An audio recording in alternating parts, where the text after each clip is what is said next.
Buena pregunta. Vamos a estudiar las cosas que son y vamos a ver esta situación en las iglesias. Capítulo 2 y 3. Capítulo 4. Acá la iglesia desaparece. Y se vuelve a hablar de la iglesia aquí, en el capítulo 19.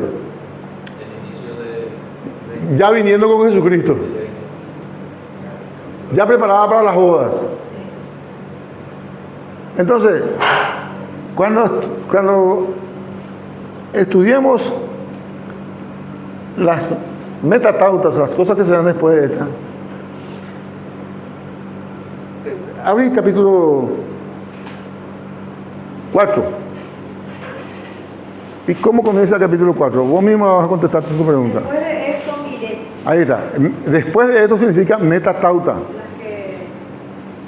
Las que serán después de esto. ¿Qué dice? Y aquí una puerta abierta en el cielo. Y la primera voz. Esperana, tranquila. Puerta abierta en el cielo. Voy a poner acá. Puerta abierta en el cielo. Después. Y la primera voz que oí. Voz.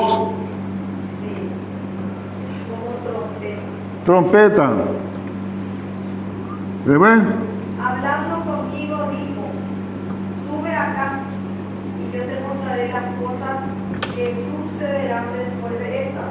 Hasta ahí nomás. Cuando leemos Primera de Tesalonicenses capítulo 3, 4, encontramos esas mismas palabras. Encontramos voz de trompeta y se produce un ascenso. Entonces, bien, yo como cristiano, ahí no está diciendo explícitamente seremos arrebatados en ese momento, no. Eso es algo que Dios se dejó en su sola potestad. Le preguntaban a Jesucristo, no. Dios guardó silencio ahí, no tenemos que nosotros hacer otra cosa que no sea respetar el silencio de Dios. Las cosas secretas pertenecen a Jehová Dios, mas las reveladas nos pertenecen a nosotros y a nuestros hijos para siempre, dice, para que podamos cumplir la ley. Las reveladas nos pertenecen, pero las cosas secretas son de Dios. Él nos va a revelar en su momento. Ahora, pero yo como cristiano no puedo dejar de asociar estas palabras con el rapto de la iglesia. Y leyendo el capítulo, seguimos leyendo el versículo 4. Y alrededor del trono había 24 tronos, y vi sentados en los tronos a 24 ancianos. ¿Qué son esos 24 ancianos?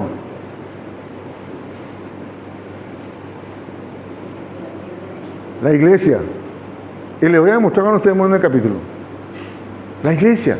Esos ancianos son, por el cántico que hacen en el siguiente capítulo, son redimidos por el Señor. ¿Y quiénes fueron redimidos por el Señor? Los ángeles no fueron redimidos nunca por el Señor.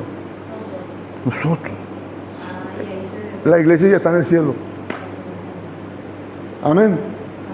Bueno, gracias por la pregunta. Excelente. Me gustó la pregunta. Bueno, vamos a correr la panorámica. En el capítulo 1 estaba Juan, lo que Juan vio, pasado. En el versículo 19 está esto, lo mismo que le mostré hace rato, las cosas que fueron, las cosas que son y las cosas que serán de esta. Las cosas que fueron es en el tiempo pasado y es la aparición del Hijo del Hombre a Juan. Se le presenta a Juan. Vamos a ver en la visión, se le presenta en una visión de un Jesucristo totalmente diferente al que le estaba acostumbrado. Ojos, bronce, cinturón de oro, ya leeremos. Y eso es lo que él vio. Estaba paseándose entre 7 candelabros de oro y en su mano derecha tenía 7 estrellas. Eso es lo que vio. Y eso está en el capítulo 1. Ahí dice, Apocalipsis 1, Cristo en la gloria. Eso es lo que vio Juan. Las cosas que son la iglesia en el mundo. Jesucristo haciendo una expresión a 7 iglesias, dice, y eso se le presenta a Juan. Y las cosas que son metatauta es desde el capítulo 4 en adelante hasta el 22, donde termina la crisis mundial, la crisis de rebelión, como dice los sabatistas, el gran conflicto mundial acaba. El gran conflicto. Hay un libro, El gran conflicto, de Elena White, que, salvo algunas cosas de ellos, es muy rescatable ese libro. Pero hay cosas que son más judíos que cristianos. Bueno, ahora bien, vamos a entrar un poquitito. Comienza las cosas que son. Sí. Vamos a leer un poquitito. No, vamos a leer. En el capítulo 1, como le digo, le aparece un Jesucristo glorificado. Y le cuenta las cosas que son en el capítulo 2 y 3 de la iglesia. Y le aparece la visión a esta. El que tiene oído, oiga lo que el Espíritu dice a las iglesias.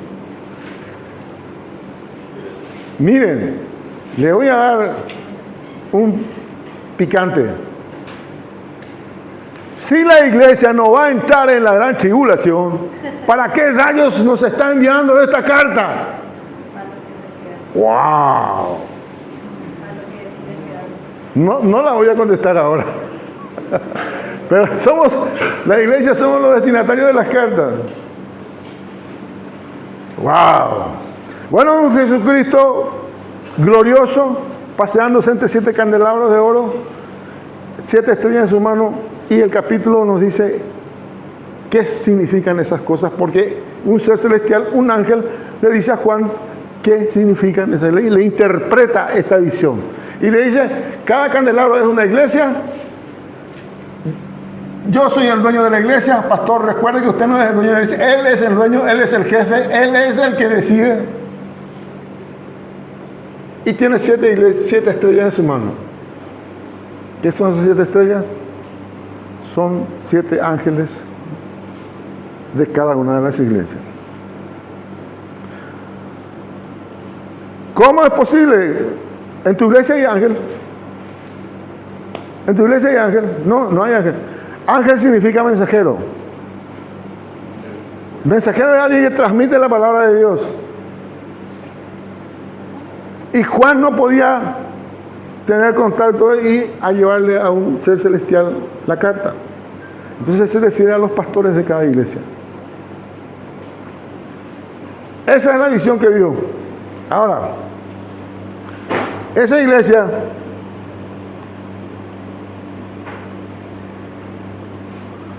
son 7. Que es importante que sepan de memoria.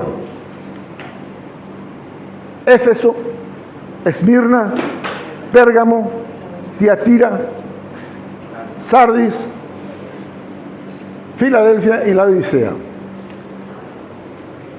Están ubicadas de esa forma, que están como en un camino que recorre en el mismo orden que está acá. Comienza en Éfeso y termina en Laodicea. Le voy a adelantar algo rápido. Estas iglesias representan esta época. Y tenemos reprimendas y cumplidos y promesas. Un consejo y una promesa. Las únicas 2 iglesias que no encontró el Señor nada malo, ojalá sea la suya, Esmirna y Filadelfia. Esmirna y Filadelfia. Y fíjense cómo se desarrolla la historia. Efesio fue la primera iglesia, la iglesia fervorosa. Comenzó bien, sus obras se multiplicaron, pero pasó algo raro por el camino. Se enfrió su corazón. Como cuando nos casamos recién. Cuando nos casamos recién no podemos ver a Nuestra Señora ahí, siguen, ya eres pamande. Acá tú no le podemos ver, pero ya no de otra forma. Entonces se enfría a veces la relación. Eso pasó con Efeso. Pero prosperó Efeso. Y algo hay que hacer con estos cristianos, dicen los romanos, y comienza la persecución. Esmirna representa a la iglesia perseguida. Entonces, con Efeso crece a la pucha, llama la atención, persigámosle, le persiguen a Esmirna. Esmirna es la única iglesia con Filadelfia que no tiene peros. Una iglesia sufrida, pura. Digo pura porque, ¿saben qué? No hay falsos profetas donde no hay prosperidad. Los falsos profetas se hallan donde hay prosperidad. Si es falso profeta no va a estar sufriendo. Entonces es una iglesia pura.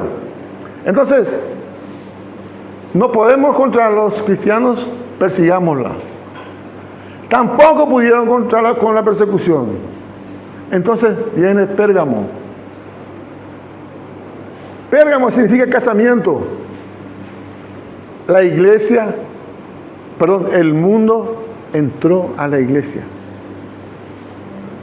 No puedo contra la iglesia perseguida, me infiltro en la iglesia. Eso pasó con Pérgamo, se casó con el mundo. Después viene la época de gloria, Tiatira, ya se casó con el mundo le surtió de todo, es la iglesia imperial, de púrpura, oro, joyas, la iglesia romana. Después viene Sardis. Sardis, después de la fanfarria, después de la gloria, después de la iglesia imperial viene la muerte. Ya Sardis es una iglesia que tiene pinta espectacular, un lindo edificio, la gente está llena de cabritas, pero no de ovejas. Está viva, pero muerta.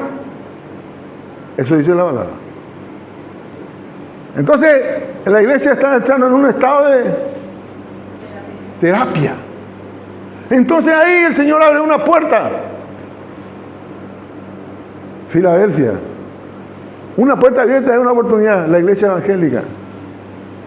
Se predica el avivamiento. Iglesia avivada. Predica en el evangelio. Y como si no fueran las cosas que se reiteran, de aquí pasó al sufrimiento, del sufrimiento al casamiento, del casamiento a la gloria, de la gloria a la muerte. ¡Ay! Te lanzo una piola. Muchos no toman la piola. La iglesia la dice, la iglesia apóstata. La iglesia apóstata. Ya Jesucristo no está adentro, está afuera y está esperando que alguien salga y entre con él a cenar. Ya no está más adentro de Jesucristo. Esa es la iglesia apóstata.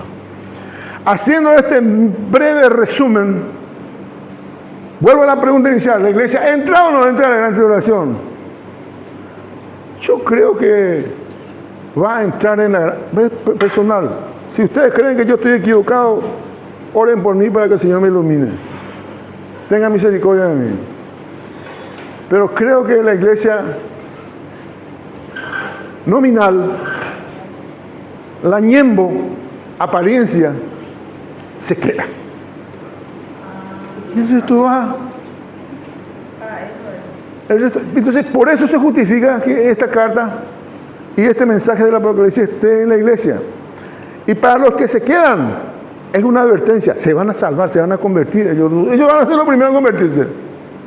Pero para nosotros, los que estamos fervorosos, esperándole cada día a nuestro Señor Jesucristo, para nosotros es un aliento, es de aliento, es de esperanza.